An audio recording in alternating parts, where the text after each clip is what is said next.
Bienvenidos al show de medianoche con los Grumpy Rollers. En esta ocasión vamos a hablar de un tema que es la comidilla de todos los grupos de rol en línea. El típico tal juego no es rol, Doño César no es rol, Vampiro no es rol, nada es rol.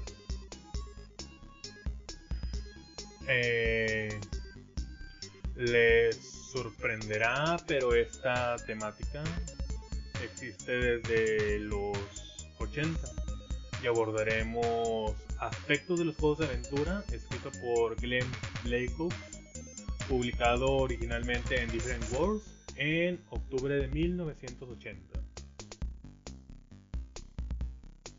Bien. No sé si ustedes quieran dar su opinión de qué es lo que hace a un juego de rol antes de abordar este artículo. Ok.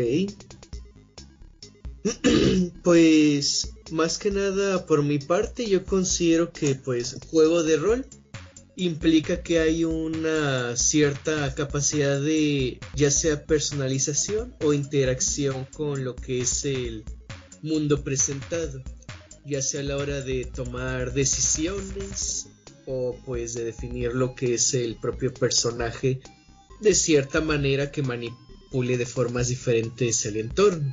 Algo que no sea simplemente un cambio de color. Para dejar la manera más genérica que se me ocurre. Yo pienso, ¿Sí?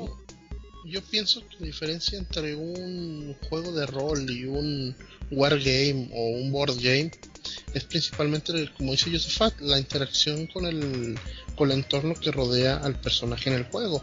Por ejemplo, en un wargame, te topas un enemigo y es combate, tira dados o la mecánica que uses para el combate. En cambio, en un juego de rol te puedes topar a un NPC que puede que sea enemigo, pero también tienes la posibilidad de manipularlo, decirle, no, fíjate que no quiero problemas contigo, y te haces tus tiradas de carisma, lo convences, y pues terminas a lo mejor no peleando, pero ni haciéndote amigo de él, pero pues ya te deja en paz y ya tú te puedes ir y evitaste un combate usando tus habilidades o manipulación de entorno, ¿verdad? Yo pienso que es una diferencia así clave. Yo creo, para mí, un juego de rol es uno en el que primeramente debe haber un director de juego y jugadores. Y estos dos interactúan entre sí, ya que el director de juego tiene que crear el mundo alrededor del jugador, y el jugador le corresponde interactuar con ese mundo que crea el director de juego. Debe haber esa interacción para que se considere un juego de rol y no solamente ¿cómo se llama? Un ejercicio interpretativo o un ejercicio teatral. O sea, tiene que haber, alguien tiene que poner los limitantes del mundo, y el jugador va a interactuar con esas limitantes que le dé el director de juego. Puede ser desde 2 jugadores hasta, no sé, 7, 8 o lo que sea así. Pero sí ya sea que el juego de rol sea una ambientación fantástica, ciencia ficción, de lo que quieras, pero siempre va a haber un director de juego y los jugadores. Y es esa interacción entre esos dos lo que va a crear el rol en sí, y ya las mecánicas que se vayan a utilizar o el sistema que se vaya a utilizar, pues ya es ¿cómo se llama? Ya es lo que va construyendo ese tipo de narrativa, pero en sí, para mí, para que un juego sea un juego de rol, tiene que haber un director y tiene que haber un jugador. Con eso ya para mí es un juego de rol. Creo que tenemos que entrar en tema con ciertas definiciones. Glenn Backlund no utiliza en sí el término juego de rol para referirse a lo que estamos acostumbrados. Él utiliza lo que es juego de fantasía o juegos de aventura. Él menciona que estos son relativamente nuevos. Estamos hablando de los 80, donde Dungeons and Dragons fue el primero en introducirlo por parte de la TCR a mediados de los 70. Ya el término de juego de rol aparece por la misma popularidad dado por la Asociación Americana de Psiquiatría, que lo define como la actuación o el desempeño de un rol particular, ya sea consciente o inconscientemente, de acuerdo con las expectativas percibidas de la sociedad con respecto al comportamiento de una persona en un contexto particular. Lo que es Blakehouse menciona que en sí todos los juegos de aventura tienen 4 pilares, lo que es el Power Gaming, el Role Playing, el Wargame y el Storytelling, y que por estos mismos pilares es que todos los juegos difieren un poco de otro.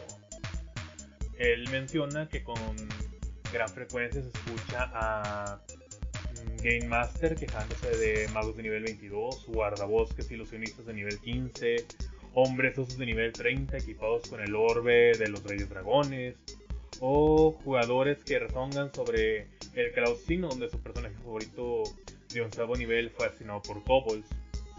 Los escritores se burlan de la estupidez y la falta de sentido que muestran los monstruos de otro GM. Se hacen comentarios ácidos sobre la falta de realismo en el trasfondo y la motivación en la campaña de otro. Y esto siempre genera fricción. Como tenemos muy mala memoria, no hemos avanzado nada desde esta descripción de los 80. Nada se mueve en 40 años, ¿no? No, nada. Ya había internet en los 60. El tiempo no cambia nada. El DARPANET, creo que se llamaba, ¿no? ¿No era la tela? DARPANET. Él también menciona un espectador que lee las furiosas discusiones y observa las disputas que se desarrollan puede sentirse desconcertado. ¿Estamos todos jugando el mismo juego? ¿Los términos significan lo mismo para todos? Y la respuesta es no. Si bien las personas que discuten pueden estar usando conjuntos idénticos de reglas, no necesariamente las están usando de la misma manera o con el mismo propósito. Los argumentos se enfurecen más ferozmente entre los jugadores cuyas mentes operan a lo largo de diferentes ejes del desarrollo del juego, porque hay 4 aspectos, los que ya mencioné, y tienden a producir ideas muy divergentes de lo que hace un juego bueno. Y la discusión se vuelve más feroz cuando los dos debatientes nunca han jugado en juegos que hayan contenido los mismos elementos. Ok, nada más para remarcarlo. Estos 4 aspectos que menciona el artículo no son el Power Gaming, el Role Playing, el Wargaming y el Storytelling, ¿cierto? Cierto. Bien. Ok, ¿por cuál quieren empezar? Pues bueno, que todo juego contiene grados, aunque sean rudimentarios de estos. No hay un juego que no contenga un mínimo aspecto. Incluso ahora que lo mencionas, aunque esto esté enfocado más, por ejemplo, a los juegos de rol de fantasía, muchos de los elementos también se pueden ver, quizás sin los otros, pero en otro tipo de juegos más tradicionales o cosas aparentemente ajenas de los juegos de rol, ya sean videojuegos o incluso juegos de mesa. Pero pues hay algunos elementos que pueden estar presentes y los otros, pero pues deja de ser un RPG, pero al menos algunos estos elementos separados sí los logro percibir. Pues quizás un poquito más adelante podemos abundar más, pero es el sentido de que lo que hace a todo videojuego es que tenga una historia, y si tiene una historia tiene elementos de storytelling. Si tiene elementos de storytelling tiene que tener personajes, y si hay personajes tendría que haber un rol de estos.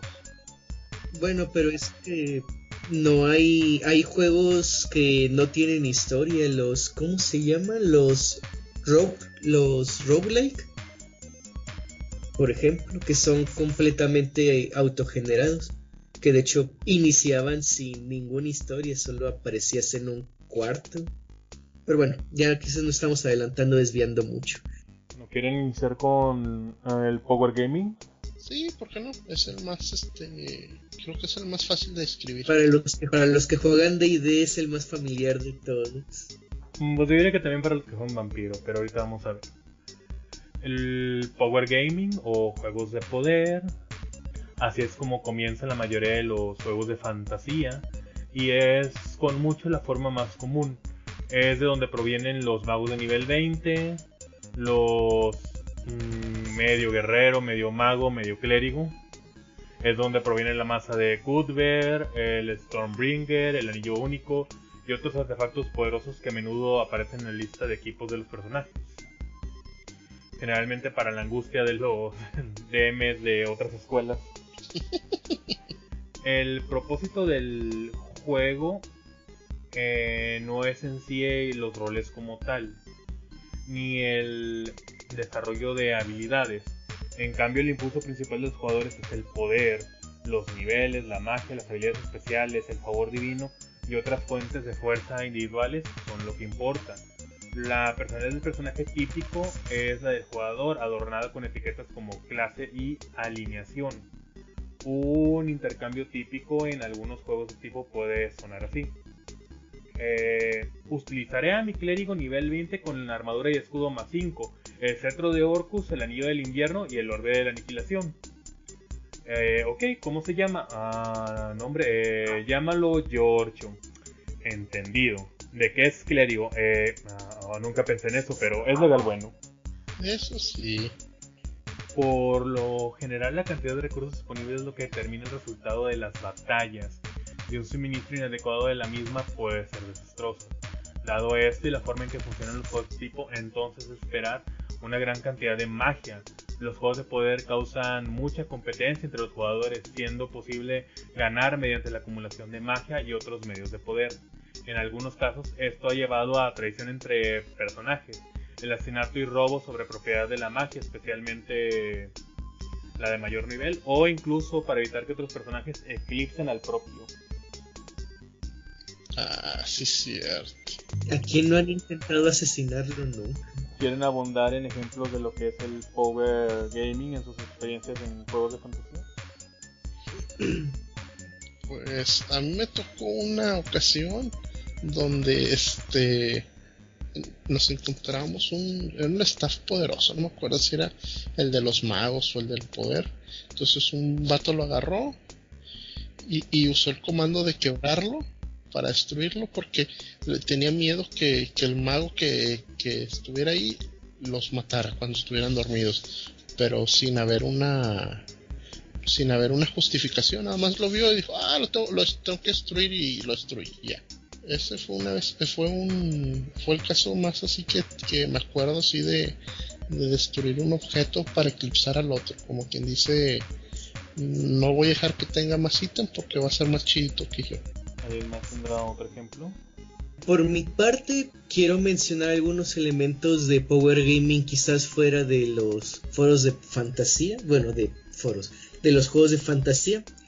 Por ejemplo, Power Gaming, con eso de acumular números de manera ridícula. El primer videojuego que viene a mi mente es Borderlands, por ejemplo, donde pues los números se van acumulando de manera estúpida y luego vas haciendo combos con las habilidades del personaje para mejorar y que esos números sean todavía más grandes y ridículos, o evitar que las resistencias de los enemigos se reduzcan cada vez más. Y pues es divertido ese tipo de género shooter-looter, y de cierta manera hay cierta expresión de uno mismo en pues cómo va armando el árbol de habilidades y las armas que va escogiendo. Y bueno, ya un poco más en juegos de rol, yo siento que un juego que se basa mucho en el Power Gaming es el juego de cartas llamado Munchkin, que trata sobre que tu personaje debe llevar a nivel 10 antes que todos los demás, y hay muchas maneras de pues debilitar o estorbar a los oponentes mientras tú tratas de alcanzar todo lo que te dé más poder para ti. Pues considero que el Power Gaming es muy común y está en todas partes porque es una característica esencial del humano, el presumir, el decir mi auto es más grande, mi auto es más rápido, mi estéreo tiene más bocinas, así. Uh-huh. Sí, de hecho. Y pues bueno, el propio artículo menciona que fue uno de los aspectos con lo que empezó los juegos de rol, básicamente. De hecho, eso fue lo que generó la tan conocida tumba de la aniquilación, de que fueron a presumirle a Gigax que sus personajes eran tan poderosos que cualquier cosa que les pusiera, lo podrían derrotar, y Gigax dijo, bueno, y aquí les tengo la tumba de aniquilación. O es rumor o no. Según el Arf Anarcana, sí fue de esa manera. Y es por lo siguiente. Aunque sea uno de los elementos más comunes y al que primero nos acercamos, lo que originó los juegos de fantasía fue el Wargaming. ¿No? Y al final de cuentas, ahorita pues abundamos más en eso, pero vamos a ver por qué Gigax hizo eso. Ok. Un ejemplo reciente es un GM dejó a una jugadora tener un huevo de dragón negro y criarlo como montura. Y aunque muchos digan que es un elemento narrativo, de hecho pues es un elemento de power gaming. Es tener un recurso más grande que te dará mayor poder sobre los demás jugadores, y eso te hará sentir que ganaste el juego. Me imagino que el dragón ni tiene nombre y en lugar de rolear como lo entrena, solo tiro dados. ¿Está entrenado? ¿Sí o no? Y si fallas, buscas a alguien que te dé un bono, un +1 o un +3 para volver a repetir la tirada. ¿Y por qué menciono que Vampiro tiene mucho power gaming? Porque al final de cuentas, lo que busca un jugador de Vampiro es llenar sus bolitas. Guácala, pero cierto. Al tal punto que llegan a ignorar una de las reglas esenciales del rol de Vampiro, del lore, que es que la Diablere es el pecado más grande que puede cometer un vampiro, pero a los jugadores no les importa esto con el tal de ponerte otra bolita celeridad o a presencia. De hecho, las experiencias que he tenido con Vampiro me ha tocado que hasta los NPCs de que está un compañero derivado, tú puedes ver como el NPC diableriza enfrente de tus ojos al personaje y de que ¿qué rayos? Ni siquiera eso debería poderse, ni siquiera esto, ni el Sabbat ni la camarilla hacen eso. Y por eso es que yo considero que también en Vampiro es uno de los elementos principales y más abordados. ¿Alguien más quiere ahondar en el Power Gaming? Pues más que nada, así como a veces hay algunos juegos que pues se pueden orientar más al Power Gaming, o los jugadores también persiguen el Power Gaming en los juegos, aunque en teoría el juego está orientado para otro tipo de... enfocado en otro de los pilares que estamos mencionando. También a veces noto que hay ciertos DMs que están también más enfocados en el Power Gaming. Al menos lo que yo considero o creo que podría ser un DM Power Gaming sería alguien que da una gran cantidad de ítems mágicos con bonos ridículos, que comparado con, por ejemplo, con material inicial sean armas fácilmente más poderosas que legendarias o artefactos, pero en su mundo son objetos comunes. Y luego, para equilibrar la balanza y el sentir también la parte de poder de Power Gaming del lado del GM, luego pone a personajes de nivel 1 o nivel 3 o nivel 4 enfrentándose con peligros como de Challenge Rating 10 o 12, con habilidades extras agregadas ex profeso por el Master para que sea más poderoso todavía, y sentir que si no tiene más poder no es divertido, así de simple. Me recordaste muchas partidas de segunda que jugué, por no decir el 99.9% de las aventuras de segunda que jugué. Si los jugadores tienen más poder, entonces yo tengo derecho a lanzarles cosas más grandes. Sí, como cuando eres nivel 3 y te ponen un dragón rojo adulto. Sí. Porque... Pero pues, tienes una armadura de resistencia contra fuego, que de todas maneras con la resistencia te baja toda la vida de un breteo y te mueres.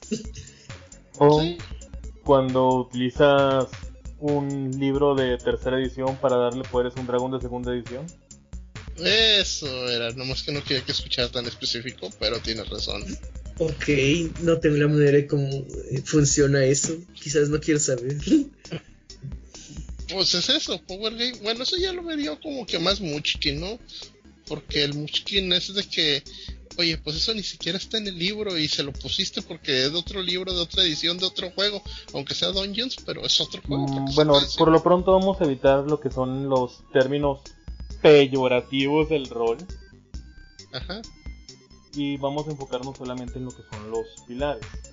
Aquí okay. Obviamente el SDM potenciaba lo que era el pilar del Power Gaming, de tal manera que para él lo importante era que sus monstruos tuvieran más recursos, más poder, más opciones para que los jugadores tuvieran un reto.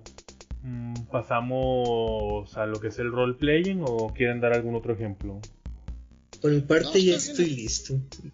Bueno, el role playing, lo que es el juego de rol. Dentro de la campaña pura de juego de roles, el elemento más importante es el personaje del jugador y su vida. Las personalidades de los personajes se elaboran con detalles amorosos y los personajes favoritos tienden a tener grandes inversiones emocionales en ellos. Sus dueños no consideran que la vida de estos sea barata o poca cosa. Los personajes tienden a actuar dentro de las personalidades que se les otorgan y según las creencias que tienen los jugadores hacia este. Un ejemplo podría ser el grupo discutiendo las posibilidades de que el joven noble que buscaban fuera prisionero en el castillo que tenían delante. Cúnerid e Hipócrates, el borrachín, son los más ruidosos, pero la inteligente y joven doncella Violeta y la callada Aris, la marinera, tienen sus propios puntos que destacar. Mucho más raro, adusto y ácido, Waldo el silencioso hace un breve pero incisivo comentario, e inevitablemente hay una constante serie de chistes de Naomi. No es que alguien le preste atención. Eso último fue casi un error fatal, porque cuando el grupo entró al gran salón al día siguiente, Naomi miró confundida a su alrededor y preguntó a uno de los jugadores, afortunadamente, ¿dónde está el hombre que se supone debemos rescatar? Bueno, nadie dijo que tuviera cerebro. ¡Cállate, Naomi!, vino el coro. En un juego de este tipo, el mundo es solo un escenario en el que los personajes viven sus vidas, con el foco dirigido hacia ellos, y sufren, triunfan, tienen sus amores, odios y penas, y de alguna manera están tan vivos como los jugadores que los crearon. Como podría esperarse desde lo anterior, tienden a influir en la estructura del juego. Dado el apego emocional de los jugadores a sus personajes, una alta tasa de bajas es francamente contraproducente. Los jugadores retiran las preciosas vidas de sus personajes a un lugar seguro. Como resultado, el GM tiene que ejercer una considerable cantidad de discreción con respecto a los personajes del jugador, utilizando métodos suavizados o soft caging, disposición a ajustar la fuerza de la posición después de que la lucha ha comenzado para que el partido no sea exagerado, e intentan sutilmente advertir a la expedición si están acercándose a algo que no pueden manejar. Cabe señalar que esta es una forma particular cooperativa de juegos de fantasía. La rivalidad entre jugadores, excepto como lo exigen las caracterizaciones, tienden a ser relativamente rara. El GM generalmente ayuda con las cosas de los jugadores, les da oportunidades de interactuar con el universo y entre ellos. Sí, de hecho, me acordé de un DM que estaba poniendo aventura. ¿Cuál era la aventura? ¿La de Tiamat? ¿Rise of Tiamat? ¿O la Ordo of Dragon Queen? Tiranía de dragones. Tiranía de dragones, sí, ya me acordé. Tiranía de dragones, pero estaba evitando todos los combates y los querían arreglar mediante diálogo, siendo que esa es una aventura hecha con mucho combate a mi punto de vista y investigación, pero no tanto como para estar roleando así con, o sea, de ser tiradas de persuasión con los enemigos, sino es infíltrate, recaba la información que puedas, empina el que tienes que empinar y salte de ahí. Pues bueno, pero eso es porque tú te enfocas más en lo que son los wargames, en lo que es el power gaming. Es justo por lo cual estamos diciendo que cada juego puede ser una experiencia diferente, porque cada GM se va a enfocar más en ciertos aspectos del juego. Es difícil encontrar a uno que equilibre los 4 aspectos de tal manera que todos se vayan felices. Este jugador me comentó que por qué no todos los problemas los podía resolver su personaje enfocado a carisma. Que para él era un desperdicio haber puesto tanto en carisma si no iba a poder resolver todo con diplomacia. Y yo le dije, es que también considera que tu compañero invirtió también en ser un combatiente. Y sería un desperdicio para él que todo se resolviera de manera diplomática. Sí, de hecho. Eso me recuerda a una mesa de rol en la que yo participé por como 2 o 3 sesiones. Era una mesa homebrew como con 10 jugadores, llevado a cabo en una tienda. Y pues yo dije, pues no conozco el lugar, me dicen que hago un personaje nivel 13 aquí en caliente, así que voy a hacer un Barbarian, algo rápido de hacer y práctico, listo para pelear en el momento en que salga. Y empieza la partida y resulta que la partida es más sobre un poco de investigación, exploración del mundo, diplomacia, y todo se resolvía con magia. Las 2 partidas que estaba ahí no podía ayudar con ningún problema porque todos eran de carácter ultra mágico y tampoco había combates que se pudieran resolver con violencia. Todo lo resolvía el wizard o lo resolvía el clérigo con su orden de clérigos, o la druida con su cabala, o el bardo con sus nobles ayudantes. Y el personaje solo era puro músculo y pues eventualmente no me sentí muy a gusto con la mesa.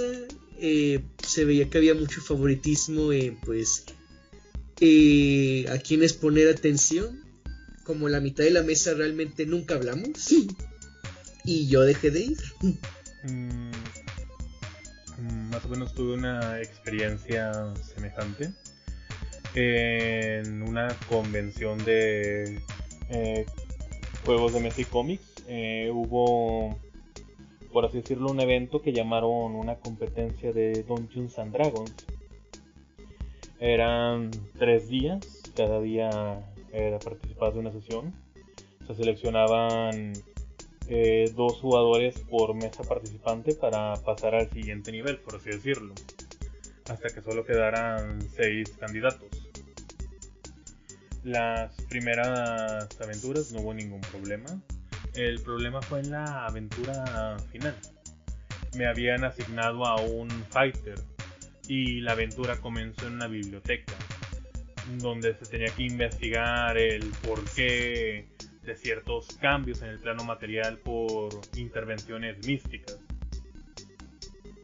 Así que mi personaje básicamente estaba mirando feo los libros. Entonces, en esto de los juegos de rol no nada más es saber qué es la psicología detrás de tu personaje, es saber qué nicho tiene tu personaje. Y a la vez un GM que se enfoque en los juegos de roles tiene que saber darle a cada personaje su lugar de actuar. La solución más evidente al problema de la biblioteca sería que quizás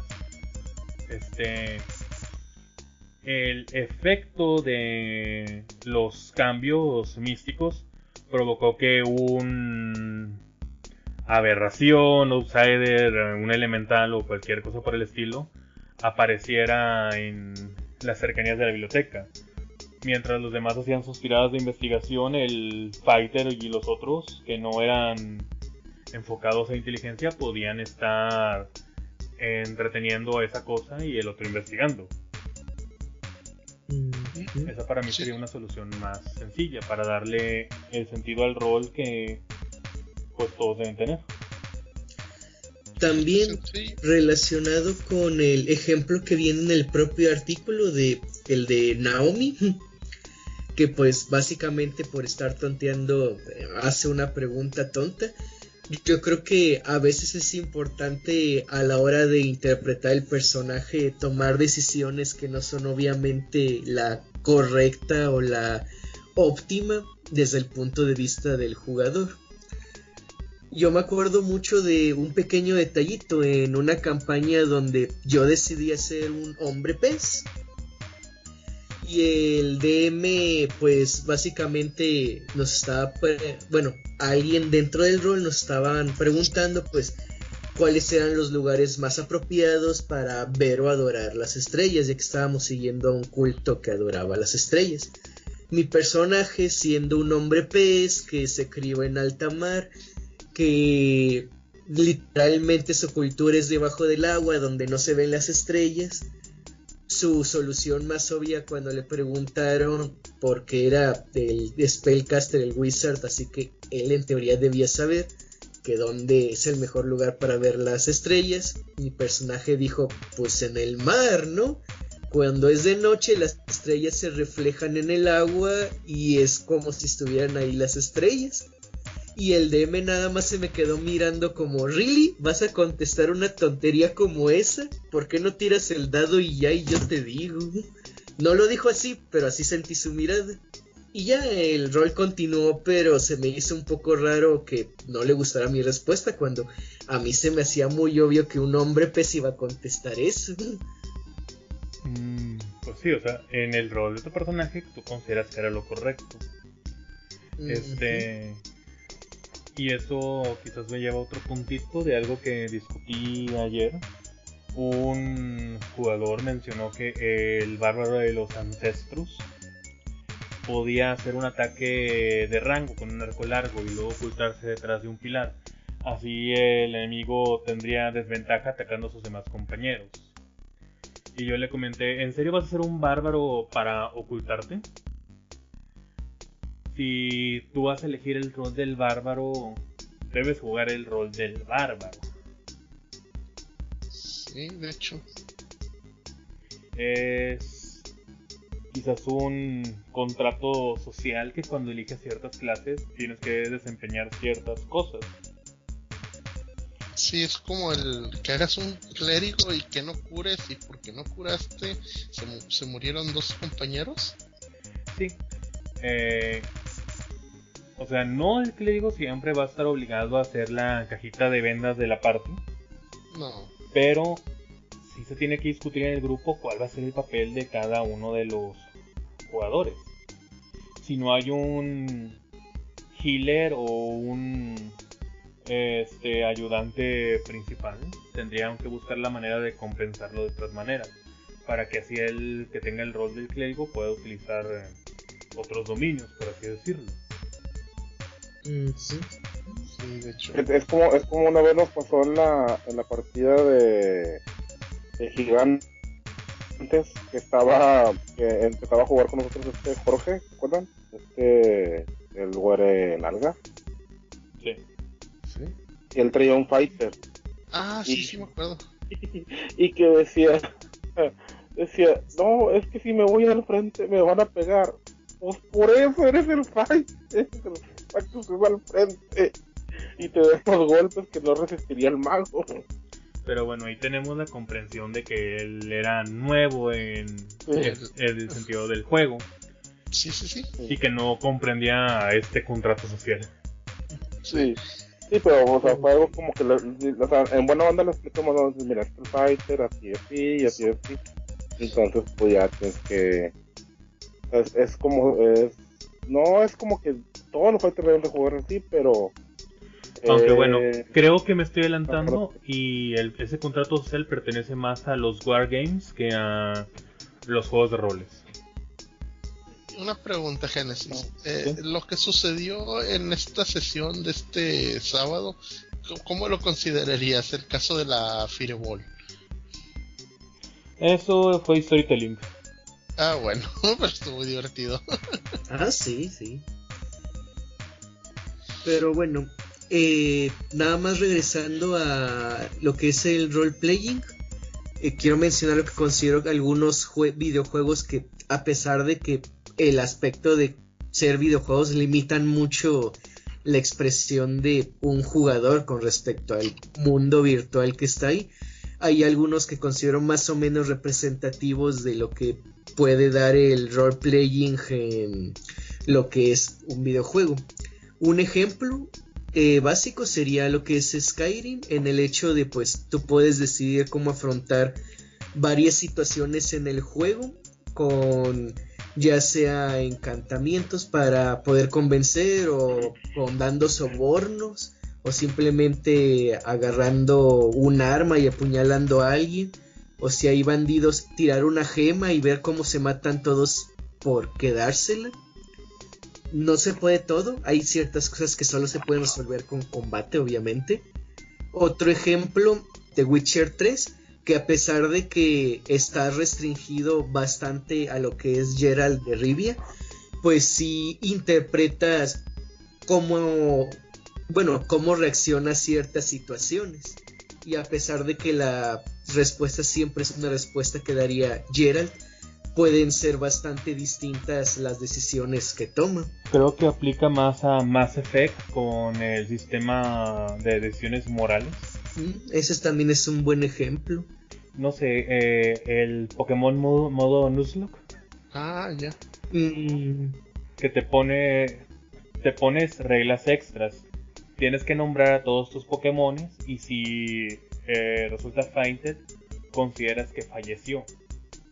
Y no lo puedes volver a utilizar, lo cual hace que tengas un mayor valor a tus Pokémon, que no solamente sean estos numeritos, que de verdad digas, ay no, se puede morir, es el más efectivo para luchar contra este, pero déjame lo quito y pongo este que no quiero tanto. Sí, vas a hacer te atrapé para que fueras un sacrificio en el futuro.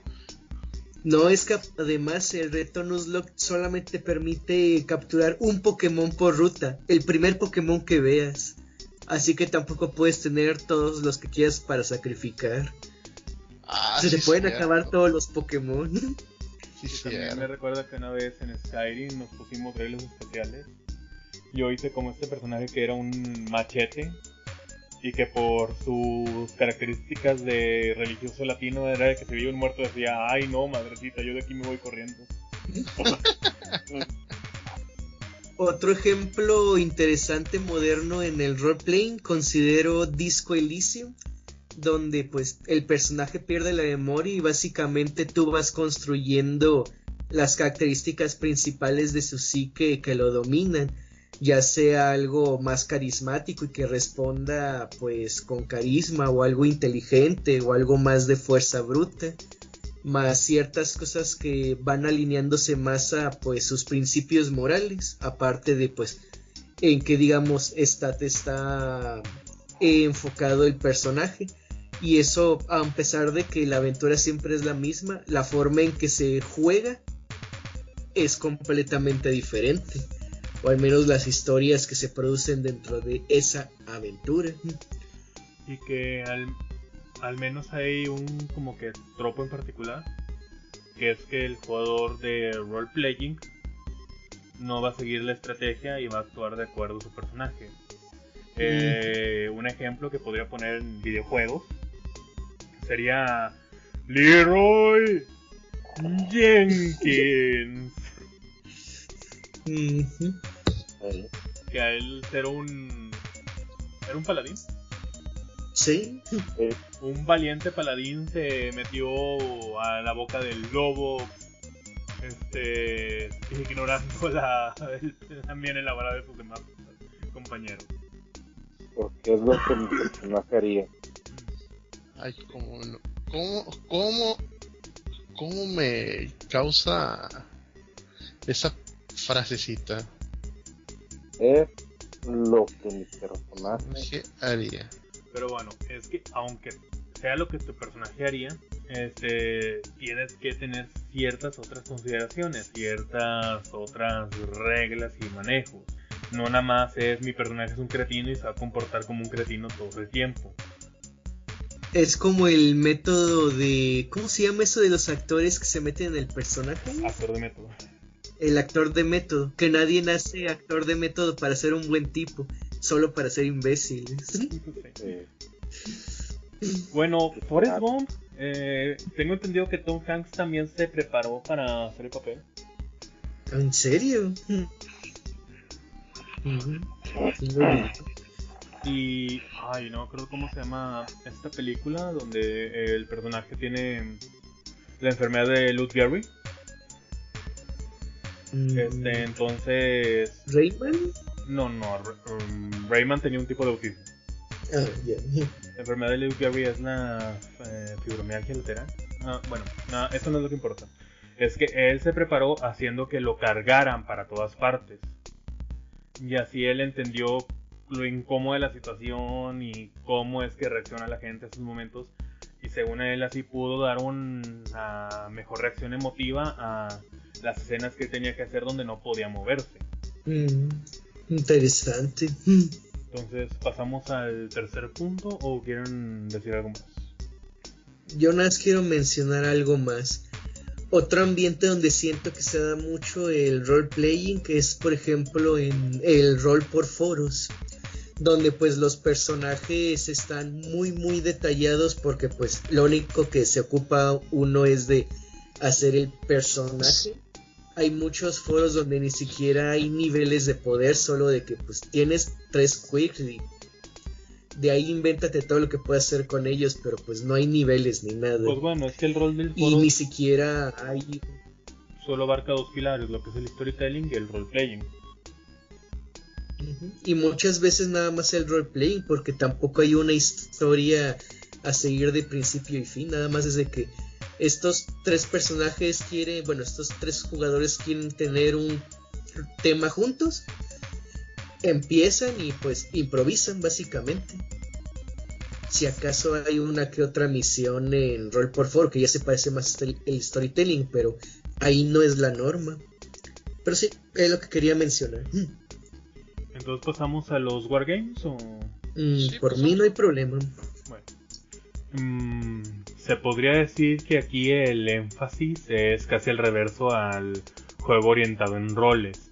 La faceta más importante de este tipo de juegos son las habilidades tácticas de los jugadores y el GM y la mecánica del juego. Aquí hay una fuerte tendencia hacia un nivel relativamente bajo de magia, tanto en cantidad como en calidad, ya que molesta al GM tener una configuración táctica brillante destruida con un personaje que saca simplemente un dispositivo. Sí.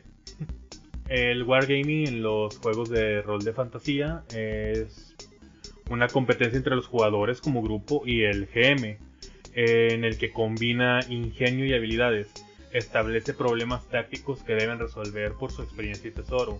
El saber cómo es lo importante, porque saber es la mitad de la batalla, y el conocimiento detallado de las reglas es de gran ayuda, dado que hay un límite de peligro en el juego y el desarrollo de las personalidades de un personaje puede hacer que haga cosas disfuncionales para la supervivencia. Por lo tanto, el aspecto de juegos de roles del enfoque de juego de guerra puro es a menudo mínimo. Debería ser obvio que en un juego dominado por esta forma de pensar, los métodos suavizados son una práctica extremadamente dudosa. La ética exige que los jugadores sobrevivan por su ingenio, con un mal juego recompensado con la muerte. Para el GM, reducir arbitrariamente la oposición para salvar la partida sería tanto engaño como también agregar monstruos para aumentar la tasa de mortalidad. A diferencia de los juegos basados en rol, matar personajes jugadores es una parte integral y lógica del juego. De hecho, muchos GMs de esta escuela establecen una cuota que desean alcanzar. Si bien esto fomenta el enfoque competitivo del GM y los jugadores, generalmente tiende a reducir las peleas entre personajes. El mundo ya es lo suficientemente peligroso. Y esto es lo que te decía, Giorgio. Básicamente, Gary Gygax creó la tumba de la aniquilación para que fuera esto, la experiencia de un wargame, para que fuera las decisiones, la estrategia, el hecho de avanzar en grupo. Para él el desafío fue preparar el calabozo. Ok. Las trampas y todo eso. Entonces, Dungeons and Dragons es uno de los juegos pues, con más wargame por el hecho de dónde proviene. Proviene de las variantes de Gettysburg para utilizar reglas de fantasía que se convirtió en Chainmail, que luego se convirtió en Dungeons and Dragons. Me imagino que el salto se dio cuando cambiaron de que, oye, yo no quiero manejar a toda una unidad, quiero manejar a un personaje legendario o a un capitán, y que cada quien más maneje uno. Pues sí, se supone que un grupo de jugadores en la región de los lagos decidió eso. Ya no ser una representación de guerra, sino una representación de aventuras fantásticas como en El Señor de los Anillos, donde podrían pelear contra dragones, explorar cavernas, o hacer cambios con esos personajes en los múltiples reinos e historias. Y aquí también yo considero que fue donde me salté, y el contrato social viene de los wargames. Si cada jugador va a tener una unidad, esa unidad tiene que cumplir su desempeño. Entonces el contrato social no es del role-playing, es del wargame. Por ejemplo, ¿cómo se llama? Si alguien escoge el clérigo, aunque no lo enfoque en curaciones, tiene el compromiso de estar curando la pared. Sí. El role-playing podría ser que tu clérigo, al no seguir una deidad de la vida, no tiene ese conocimiento, no tiene ese favor, no lo prepara.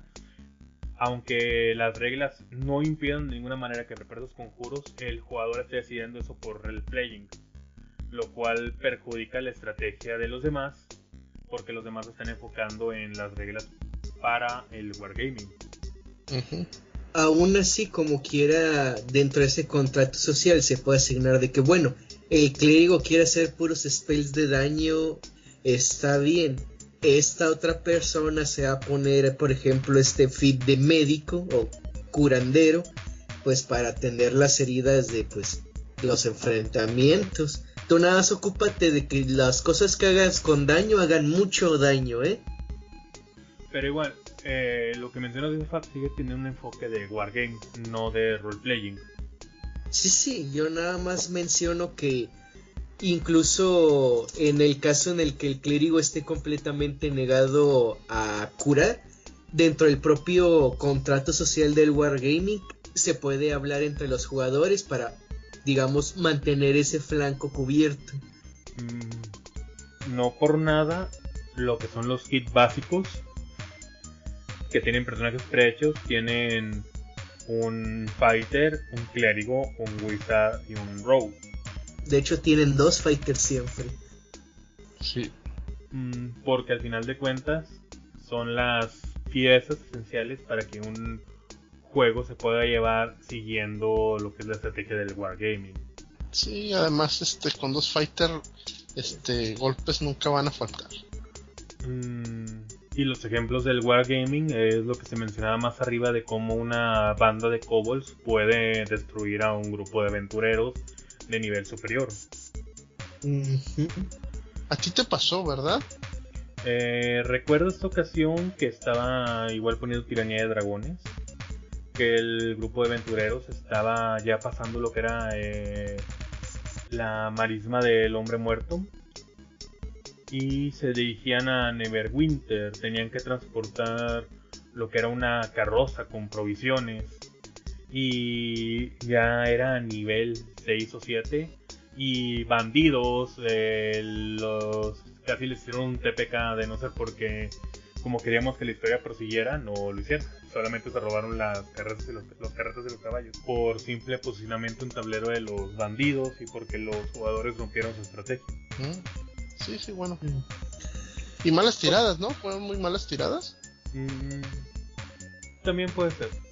Pero bueno, es que esto es lo que me refiero, que el wargame es una parte esencial de Dungeons and Dragons. El hecho de que tú como DM gastes tu tiempo en crear una mazmorra, en determinar cuáles monstruos serían apropiados, en hacer una estrategia, en colocar las trampas, es lo que te está haciendo a ti construir un wargame. Es una cosa que no se ve tanto en otros juegos de fantasía. ¿Cuántas veces un jugador de Mundo de Tinieblas ha tenido que preparar una centro de seguridad al cual tengan que introducirse los jugadores? ¿Cuántos narradores de Mundo de Tinieblas prepara un plano de este lugar? La mera verdad a veces sí llega a pasar, aunque depende más el juego. En juegos como Hombre Lobo y en especial en Cazador, ese tipo de wargaming que es importantísimo, porque al menos en Cazador todo es más fuerte que tú.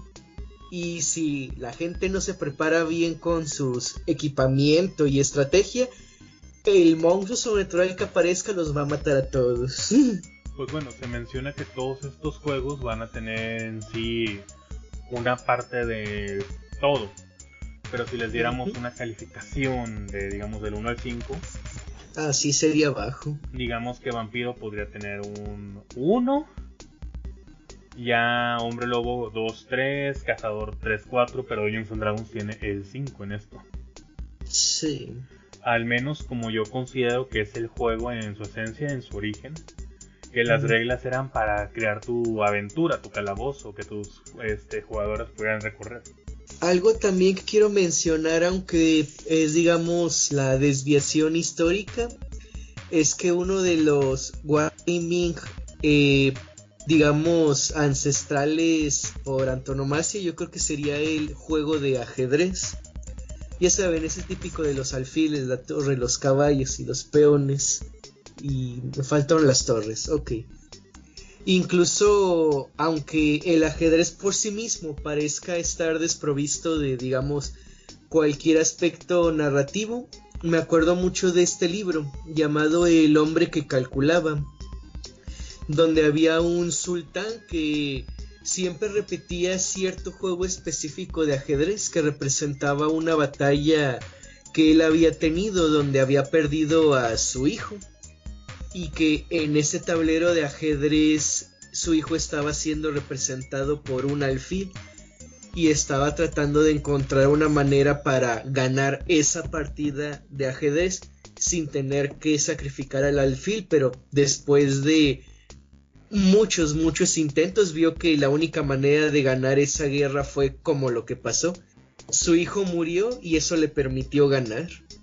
Y aunque pues el ajedrez per se no tiene un aspecto de rol, se me hizo interesante esa historia que involucra una versión antigua árabe del ajedrez, donde pues sí tiene una caracterización y una historia detrás, al menos en la mente de quien lo está jugando.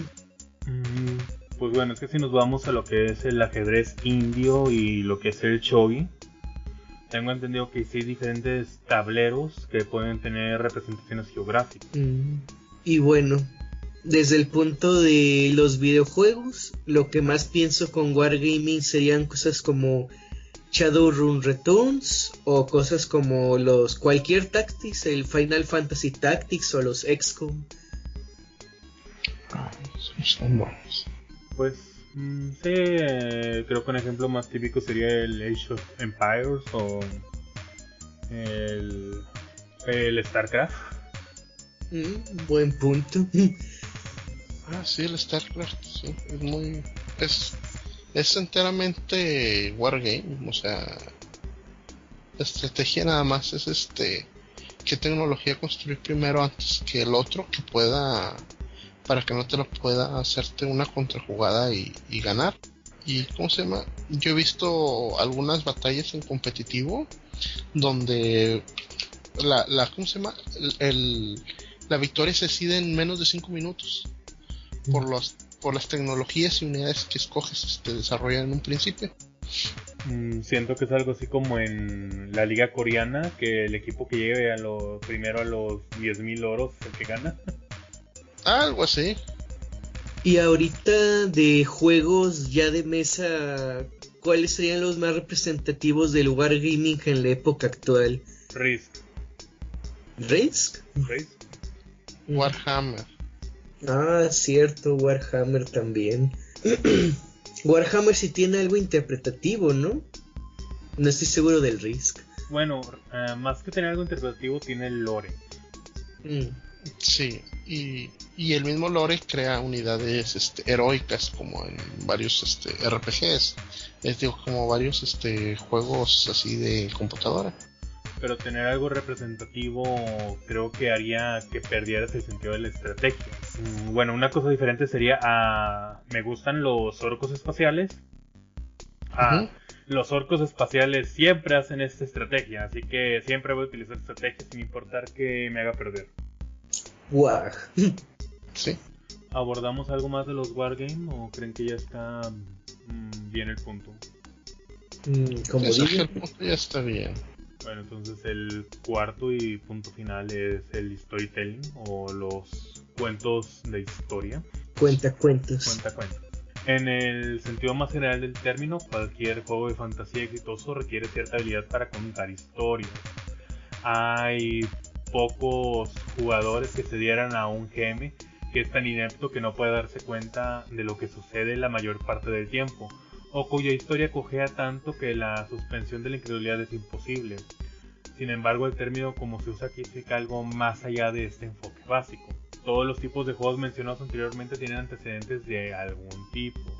El GM puede estar contento con el gremio básico, con una ciudad frontal falsa adjunta, o puede disfrutar del espléndido espectáculo del imperio, completo con la dinastía gobernante, la historia elaborada y la geografía detallada, independientemente de la extensión del universo. Sin embargo, en la mayoría de los juegos es solo escenario.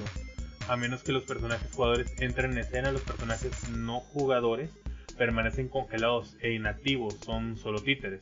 En un mundo de cuentacuentos, los personajes no jugadores están vivos fuera del escenario. La historia es un proceso continuo y en desarrollo, con las acciones de los personajes jugadores y no jugadores que afectan el curso de los eventos. Además, el GM generalmente tiene una muy buena idea de cómo va la tendencia general de los eventos, además de cómo las acciones de los aventureros pueden afectar las cosas. Ahora, la forma pura del juego de contar historias es rara, y cada campaña que la enfatiza es única. Los detalles de lo que está sucediendo dependen completamente de qué historia está contando el GM. Un jugador de rol que se encuentre con un juego de este tipo por primera vez generalmente lo encontrará un poco extraño, ya que a diferencia de los juegos de roles, los personajes del jugador no están en el centro, no son elementos sobre el que se gira la historia. Los personajes jugadores solo pueden actuar dentro del cuento y su libertad es algo limitada. Un ejemplo: los amigos cantaron alegremente, brindando por su suerte en el excelente vino Golidene, en la sala pública de Redwood. Por el Cristo Blanco, Rodri dijo. Mañana nos dirigimos a las colinas de Alargi y tendremos oro suficiente para hacernos ricos por el resto de nuestras vidas. El otro, un luchador, una bella muchacha llamada Susana y el mago medio borracho Gondor, ambos se sintieron felices, radiantes de anticipación. Gondor levantó la vista al oír pasos. Sargento Orce, siéntese, tome una copa. Nos vamos mañana. Me voy a hacer rico. El sargento sonrió, se sirvió una copa de vino. Dejó que el espumoso vintaje lavara el polvo de su garganta seca. Luego sonrió benevolentemente al grupo. Oh, no, no lo serás. ¿Eh? Corrió el grupo. ¿Por qué no? ¿Por qué? Dijo el sargento bebiendo alegremente su vaso. El Andurni estalló en rebelión y todos están reclutados en la milicia durante este año. Aquí vemos que la cantidad de libertad puede variar enormemente. En algunos juegos de este tipo existe la clara impresión de que el GM ya ha determinado el futuro completo del universo y que los personajes jugadores simplemente están improvisando el guión. En versiones más libres de este tipo de juego, el flujo de la historia y la forma del guión se deciden por las interacciones entre el esquema general de los eventos del GM y las acciones de los individuos dentro de la campaña. Yo considero que por esta última parte del storytelling es por la cual llegan a decir que Dungeons & Dragons no es rol, porque el storytelling en Dungeons & Dragons muchas veces es un poco lineal y simplón. La mayoría son la historia del viaje del héroe que tiene que vencer al gran señor malvado, y que, como se mencionó en el artículo, la ciudad no importa hasta que los jugadores se presenten. No sé si quieran opinar. Pues al menos yo sí considero que cualquier aventura publicada y pues al menos manejada casi, bueno, cualquier aventura manejada en libro publicado por Wizards está, digamos, más enfocado en el storytelling. Si vas a jugar, por ejemplo, Tiranía de Dragones, sabes que eventualmente vas a enfrentarte a Tiamat. Si pones Elemental Evil, sabes que vas a terminar encontrando un calabozo, que adentro tiene más calabozos, y mera abajo pues está el malo que debes de tener cuando descubras que ahí está. En gigantes, pues detener a los gigantes. En demonios, pues explorar la infraoscuridad. Pero todos tienen, digamos, cierta línea argumental bastante clara por parte del DM. Incluso varias veces se comparte un poco a cuentagotas con los jugadores para que sepan qué opciones tomar en su creación de personajes. Pues bueno, pero es como... ¿sí? Bueno, es que mucha gente toma este punto de la narrativa para decir que Dungeons & Dragons no es rol, porque pues, obviamente Dungeons & Dragons, su peso, y lo puedes ver en los manuales, son las estadísticas y el ¿cómo se llama? Su grueso, el libro de reglas, que ves, a lo más que le dedicas al combate y a cómo interactúan las cosas en combate, y que los hechizos del combate y las acciones en combate, y cómo las clases todas se relacionan en base al combate. Y por ese lado, pues mucha gente pues dice, no, pues es que no es rol, porque pues nada más es como que un escenario y todos los monitos y pelear con ellos y les ganas y otros bonitos y así, pero es una manera muy simplona de verlo, porque muy bien, o sea, cualquier escenario, o sea, al final de cuentas es lo que yo decía del juego de rol. En el juego de rol siempre tiene que haber un director de juego y un jugador, y el director de juego, su chamba es armar las limitantes del juego, que en este caso serían en base al setting, por ejemplo, como lo mencionó de Zafat, en Tiranía de Dragones. Bueno, Tiranía de Dragones, la situación que se plantea es los dragones, bla bla bla, y así se va a levantar más. Entonces, y el jugador, su chamba, es que no es como que, si un juego es mecánico, no es culpa del DM, ni es culpa de los jugadores, es culpa de ambos, porque la narrativa, tanto la narrativa como el power gaming, como el role playing, como el wargaming, todo eso es en base a la dinámica que hay entre el Dungeon Master y los jugadores. Entonces, sí, Dungeons & Dragons no se centra tanto en la narrativa, porque ya hay una narrativa ya puesta, pero eso no significa que no pueda ser narrativo. Es que, bueno, considero que parte del problema es los core rulebooks. Por ejemplo, si comparamos el Dungeon Master Guide con el manual de vampiro, en el manual de vampiro vienen pequeños artículos de periódicos, pequeños diarios, pequeñas narrativas de historias. En cambio, el Dungeon Master Guide son solamente números. Pero hay que verlo de la siguiente manera. Imaginemos que el libro de vampiro es un juego en sí, pero el manual del Dungeon Master es un motor de fabricación de juego. Quizás no sea tan divertido para ti elaborar eso, pero Dungeons & Dragons tiene los manuales de aventura, que ya por así decir sería bajar el mod de otra persona para jugar en su mundo. Y aún así, aunque se juegue una historia que ya está publicada por alguien más, hay algunos puntos importantes. Uno, cada GM lo interpreta de manera diferente y le puede dar adecuaciones diferentes. Dos, para que a veces no se sienta tanto el storytelling tan opresivo, agregarle elementos de roleplay para hacerlo un poco más vivo suele ser bueno para la mesa. Y tres, suponiendo que esas dos cosas siempre las haga igual un mismo GM, el efecto de los jugadores y lo que ellos busquen va a cambiar cómo se desarrolla también la historia, a lo cual va a tener que ocupar retroalimentación el DM para reaccionar a lo que los jugadores se les ocurra. Bueno, era lo que le comentaba a Giorgio, de que la decisión que tomé fue en base a storytelling. Él hizo una tirada de performance para distraer a un mago y que perdiera concentración. En ningún momento del manual te dice que eso sea posible. En ninguna parte de las reglas escritas del Wargaming te van a decir que eso sea posible.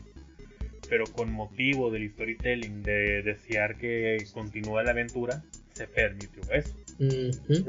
Sí, o sea, definitivamente uno tiene que aplicar mucho el criterio al momento de hacer DGM para poder que la narrativa sea fluida y no se sienta forzada. Pero eso ya es de cada quien, o sea, ya el sistema en sí, el sistema favorecerá una u otra cosa, pero ya a final de cuentas es la interacción de DM y jugadores lo que le va a dar esos toques de wargaming, de roleplaying, de narrativa, de power gaming. Mientras que el power gaming realmente no ocupas nada para integrarlo, No.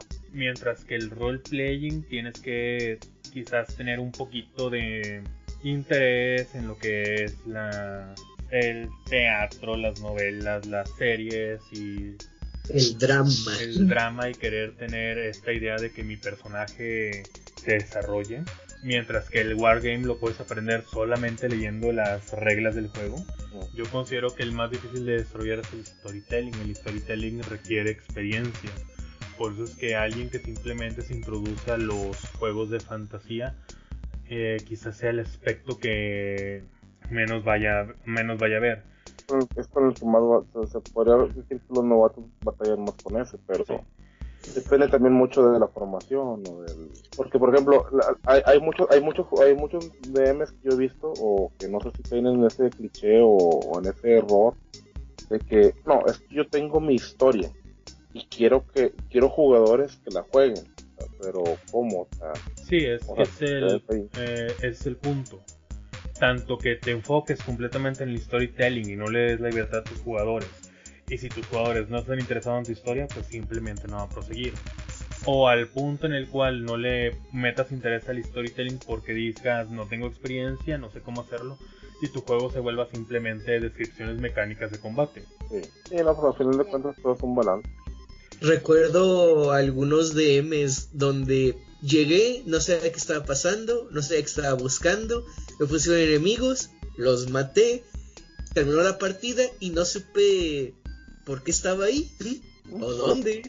O el caso más divertido fue el de los aventureros que se cansaron de tener aventuras y se pusieron a sembrar patatas y con ese dinero contrataron aventureros muy poderosos para que mataran al malito y así salvar el mundo. No considero que eso vaya al storytelling. Eso va hacia el power gaming y el wargame. Los jugadores se sintieron frustrados porque no tenían ni poder y el narrador doblaba las reglas del wargame para que a su favor. Más que la historia les pareciera interesante o no, lo que frustró a los jugadores fueron esos otros dos elementos. Sí, era que a cada paso te encontrabas gente del doble de nivel que tu, o sea, ¿para qué? ¿Por qué? Tiene sentido. Entonces, por eso menciono que es el punto más difícil. Voy a decir mi propio viaje, por así decirlo. Recuerdo mucho que en secundaria, preparatoria, mis historias eran muy rígidas. En facultad se volvieron más simplemente ir improvisando, ir haciendo el aire, pero no escribir algo. Y ahora con lo que son las escrituras de las aventuras oficiales, pues he podido manejarlo de una mejor manera. Uno de los ejemplos que tengo es en Waterdeep Dragon Haze. Los jugadores pensaron que como el enemigo principal era el Xanatar, los demás no se estaban moviendo en la ciudad. Cometieron el error de provocar la ira de la casa Duarte y de Jarlaxar, así que él los espió y al final de cuentas los engañó. Ese fue un recurso narrativo. Y es algo que quizás anteriormente no pudiera haber hecho. Y aquí viene el punto de que ya es tanto improvisación como darte cuenta de la historia sin hacerla completamente rígida. Es lo que requiere experiencia, es lo que te requiere seguir leyendo libros, seguir viendo series y darte cuenta de cómo puedes tú mismo ir creando esta narrativa. Así es. Nada más para agregar puntos que ya agregué para los otros pilares. Lo que yo pienso en storytelling, por ejemplo en videojuegos, desde el punto de vista jugable, creo que lo más tradicional serían los Final Fantasy o los Dragon Quest, la típica aventura de los Metal Gear. Ay, Dios. Sí. Donde Kojima te amarra al sillón y te dice, vas a ver la historia y te va a gustar. Y tú, no quiero jugar a Uber Eats, de su trabajo. Ese es el siguiente, pero bueno. Bueno. Y otro juego que quizás no cuadre exactamente con esto, pero también me llamó mucho la atención, es un juego indie experimental llamado Elegy for a Dead World, en el que tratas de que tú eres un astronauta que llega a diferentes planetas y literalmente es un juego de escritura. Te presentan un escenario, algunas palabras iniciales y tú tienes que crear la historia de qué escribe en su diario el astronauta que representa la escena que está enfrente de él. Y se me hizo muy extraño porque te pone más como desde el punto de vista del GM en la parte de storytelling, aunque sin jugadores. Quizás en la parte de storytelling y roleplaying, Undertale. En roleplaying, Undertale, claro. En storytelling, porque el mundo está vivo y dependiendo de las acciones de tu jugador, es como se va a desarrollar la historia. De qué personajes van a estar presentes o no, si te van a ayudar o no. Incluso la llamada final va a depender mucho de a quién matas, a quién dejas vivo. Y aún así hay un lore muy presente y unas, por así decirlo, paredes inamovibles por parte del jugador, que ese es el elemento pesado del storytelling. Y ya desde el punto de juegos de rol, creo que hay dos que yo conozco que son los que me suena que son de los más fuertes en storytelling. Uno que es Fiasco, que es un juego para hacer partidas tipo películas de los hermanos Coen, donde se hacen cosas impulsivas y todo termina muy mal.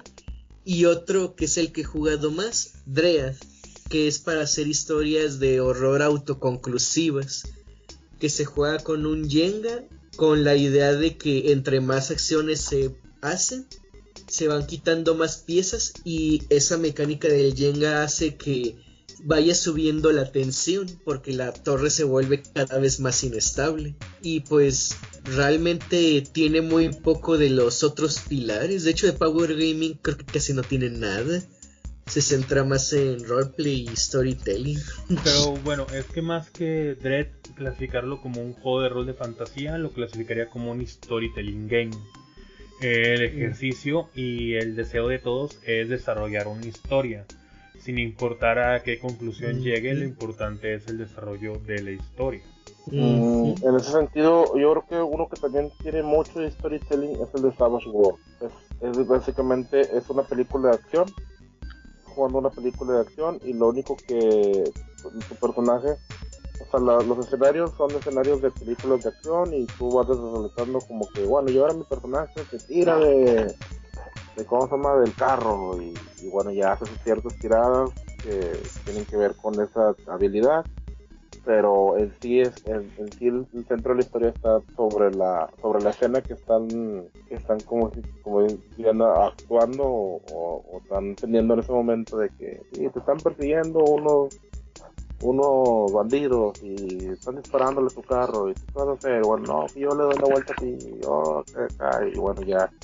Y en base a las acciones, pues ya el director te dijo, no, pues si quiero decir, yo quiero, o sea, pero tiene una mecánica muy muy particular que se llaman como que los beanies, que esos te sirven para, en dado caso que sea una acción así como que muy imposible, los usas y eso sale en automático, para que la narrativa como que no se pare, porque y para que fluya sin que tengas que hacer una tirada.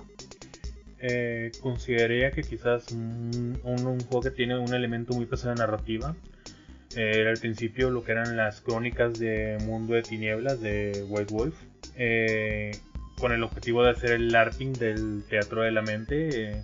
Incluso los manuales comentaban que había maneras más sencillas de resolver los conflictos, ya sea piedra, papel, tijera o sacar papelitos. Ay, sí, no, porque trata de calcular un éxito en éxitos en dados de 10 contra éxitos de dados de 10 de otro jugador. Más que eso era porque pues el objetivo del storytelling es eso, el enfoque Claro, en ir desarrollando la historia. No hay manera de correlacionarlos, entonces yo creo que por eso te decía que mejor los resolvías con piedra, papel, tijera Es que por narrativa. detenerse para tirar dados interrumpía la narración. Y más porque generalmente en este tipo de eventos hay gentes hablando en un lado, hay gentes hablando en otro, hay otros conspirando en la cocina. Y por ejemplo, yo una vez que asistí a un evento de LARPing, pues había algunos que eran como jueces que estaban cerca de los grupitos para pues cuando hubiera tiradas o cuando alguien necesitara un juez, pues levantaba la mano para de que quiero ver si mi personaje sabe algo. Pero fuera de esos pequeños momentos, era básicamente todo el mundo estaba roleando al mismo tiempo, por separado y por sus lados. Sí, no, bueno. Pero bueno, ya el enfoque que se le da a cada juego, más que en sí depender de esto, es el enfoque que le vaya a dar el GM. Uh-huh. Cada quien tiene su propio estilo particular, sus propias fortalezas, y a la vez cómo ha sido educado a través de los diferentes juegos es lo que va a tener de herramientas. Sí. Considero que la mayoría de este podcast nació de los Wargames. Sí. Bueno, yo empecé mi aventura del rol leyendo libros de Mundo de Tinieblas y luego ya los conocí a ustedes, pero yo empecé con eso. No, yo literalmente empecé con Dungeons and Dragons. Y Josafat, la mayoría es la mitad más uno, y somos tres contra ti. Y también entraba a foros de rol. Bueno, aquí el que es oficial de Maid es Víctor. Así, el único máster oficial de todo Maid. Solamente puede haber uno. Si alguien quiere ser máster de Maid, tiene que retarte en un duelo de Maid. Tiene que retarme en un duelo de Maid, sí. A ver quién barra y lava mejor, ¿no? Sí, hay que barrilaba mejor. Y si empatan las ventanas. Y quien reta mejor al Goyujin Sama. Ah, sí. Bueno, espero que te dure el trono todo el siglo, porque no estoy interesado en retarte. Qué bueno. Y que igual, de todas maneras, lo único que requieres para fortalecer los otros pilares es práctica. Ningún pilar está opuestamente a otro. No. Ningún pilar realmente desarrollar uno va a hacer que... Y es que la verdad, o sea, no necesita los cuatro pilares, o sea, porque mucho depende del grupo con el que juegue. Y nosotros estamos acostumbrados a cierto tipo de juego, pero porque también conocemos de repente mucha gente que llega nueva por el estilo de juego que nosotros tenemos, que es el de la Liga de Aventureros. Pero ya en sí, en vida real, en mesas, pues ya depende mucho de tus jugadores, tanto les guste uno que otro pilar, o sea... Bueno, es que eso que mencionas creo que es lo que inició esta discusión, de que hay gente que se acostumbró solo a Power Gaming, ve a algún grupo de roleplaying y dice, esos no están jugando rol. Sí, porque tiene una concepción pues muy propia de lo que es el rol. Es Sí, que pero... no es una concepción impropia, es su propia concepción. concepción. Yo digo que es propia, o sea, es muy propia desde su punto de vista. O sea, desde su punto de vista, para él, como él lo único que ha conocido quizás es Wargaming, para él el role-playing no es rol. O sea, yo lo que voy es de que quizás, o sea, no es porque uno sea rol y otro no sea rol, sino que todo es rol, simplemente hay diferentes. Y no es, o sea, no hay una forma mala de jugar esto. O sea, no hay una forma errónea de jugarlo, ni una forma equivocada de tener diversión. Aunque Bueno, ¿verdad?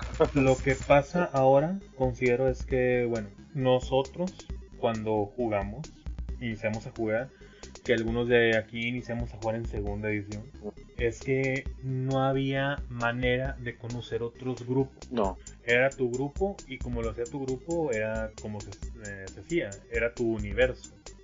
Pero en la actualidad, tanto con los podcasts de rol, como los canales de YouTube, como los mismos juegos que se transmiten en vivo, ya es para muchos este acceso tan fácil a diferentes tipos de narración que los puede hacer ver que hay más de un estilo.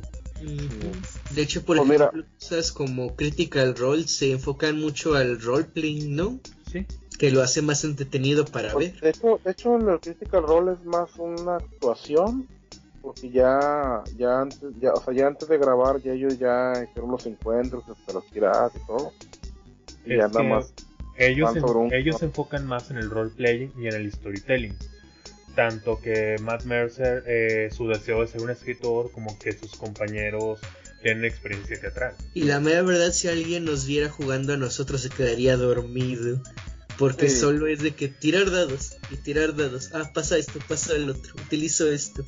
Es que, bueno, al menos a mí sí me parece bastante aburrido ver las mesas de otros, porque si tú no estás involucrado emocionalmente o anímicamente con eso, no va a ser de interés para ti. Sí, no, la verdad a menos que sea una mesa especializada en roleplay. No, por eso si ves los podcasts de rol que han triunfado más, son los que hacen casi es más que nada un show teatral, o sea, no es tanto, no se enfocan ni en las tiradas, ni en los views, ni en nada, o sea, simplemente es contar la historia que ya previamente jugaron o ya orquestaron de alguna manera con algún guión, ¿verdad?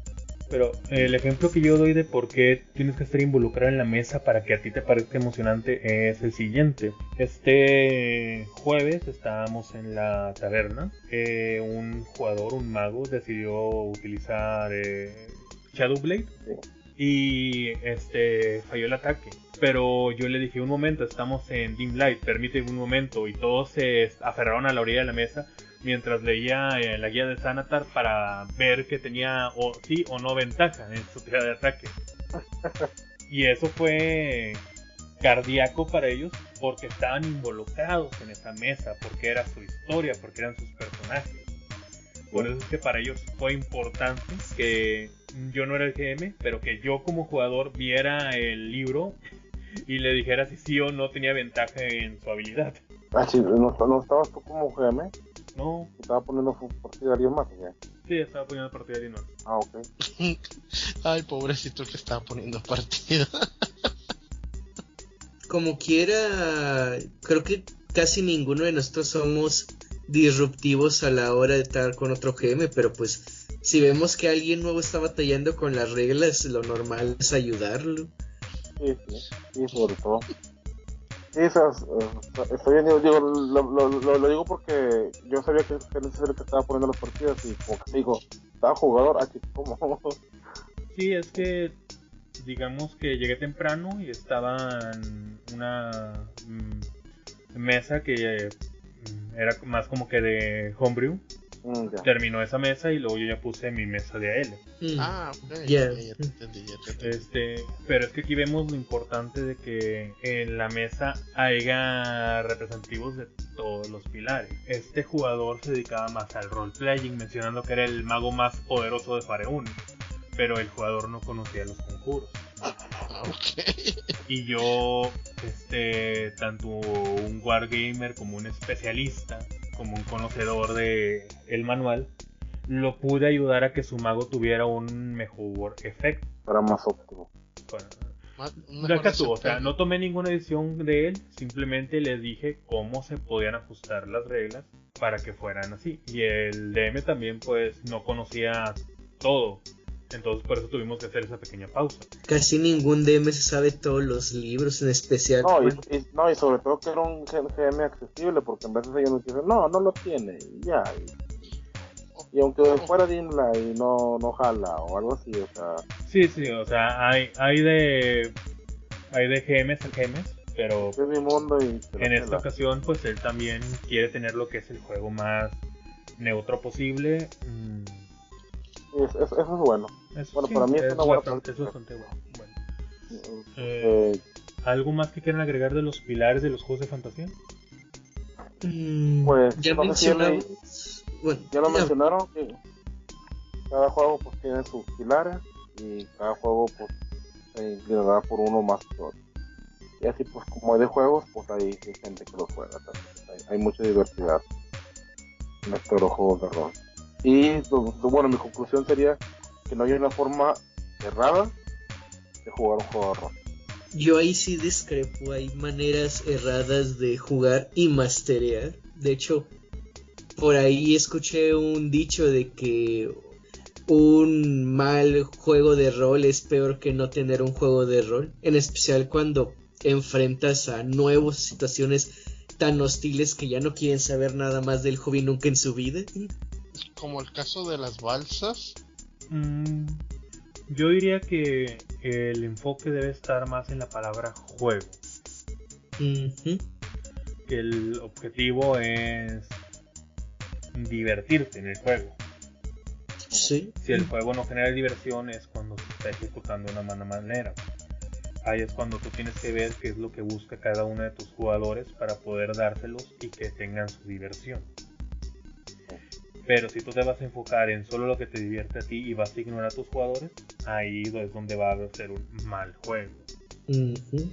Y eso nos va a llevar lo que es al próximo tema, que son tipos de jugadores. Pero eso creo que lo dejamos para la próxima ocasión.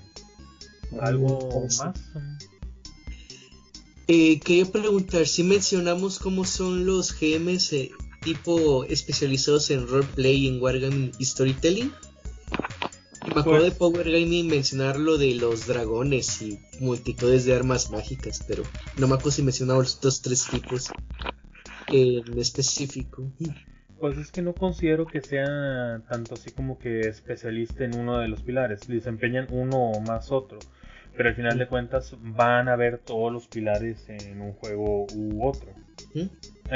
Aunque al GM no le gusta el Power Gaming, al final de cuentas, si los jugadores van a progresando en niveles, van a obtener esa sensación de poder. Si al DM no le gusta tanto el role playing, eso no evita que los jugadores tomen decisiones en base a eso. Si al DM no le gusta tanto lo que es el wargame, pues quizás se vaya a enfocar de una manera más laxa con las reglas. Quizás las peleas sean más faramayosas y los jugadores puedan detener balas de cañón con las manos, pero va a continuar.